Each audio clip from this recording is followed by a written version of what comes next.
Jana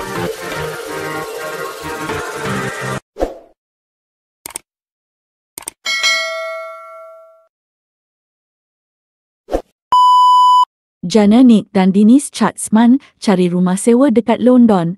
Ada banyak rumah sewa tapi kena berebut dengan orang lain. 3, 2, 1, jump! Ada cakap dia muka dia buruk, cakap muka dia seram. House hunting today!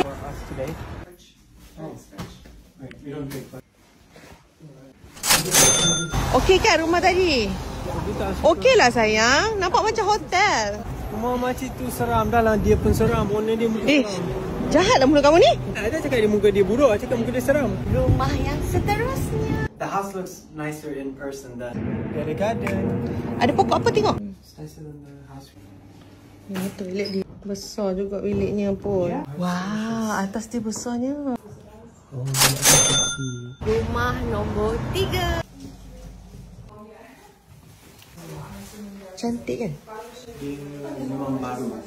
Dia tak pernah ada orang duduk kan? Kita orang utama yang duduk. Tapi berebut lah dengan, kena berebut dengan dia orang ni. Ini master bedroom guys. Cantik ya, aku toilet ni dari toilet yang tadi tu. Tes apa tu? Hah? Bukan dah tengok betul selesa ke tak? Kamu ni apa? Selesa tak? Macam okey, not bad. Betul ke ni? Bukan. SCAM. Ni kitchen kamu ke? Ni tempat masak. Ada apa lagi? Ada peti ais. Itu tempat favourite saya. Ini tempat favourite Dini.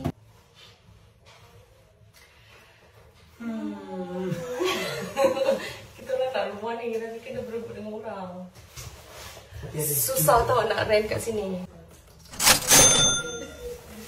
Oh tak dapat ke sedih.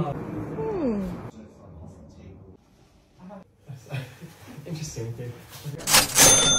Kenapa kamu tak suka rumah tadi tu? Sebab jauh sangat untuk kamu nak pergi kelas. Dini tak suka sebab dekat toilet dia ada Kulat-kulat. Kamu tu parasite. Kamu tu parasite. Kamu tu kulat. Ada pun kat bontot.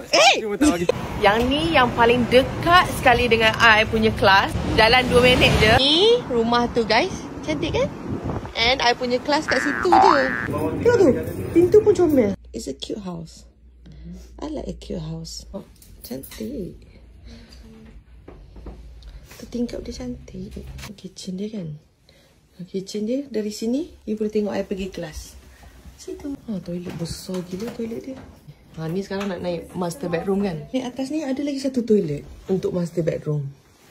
Dia macam dia pun ni tenant ni sepah lah.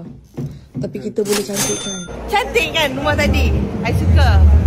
Cantik. I'm vibing with the house. It's so cute. Kenapa muka tak suka? Tak suka lah. I have the right for my own opinion. Your opinion don't make sense. This property, location lagi dekat dengan kelas I 2 minit. Lepas tu murah £1,300 daripada rumah yang dia nak tu. Alah, if you like it, I like it, okay? Korang suka rumah mana? Cuba bagi tahu kita. Thank you for watching.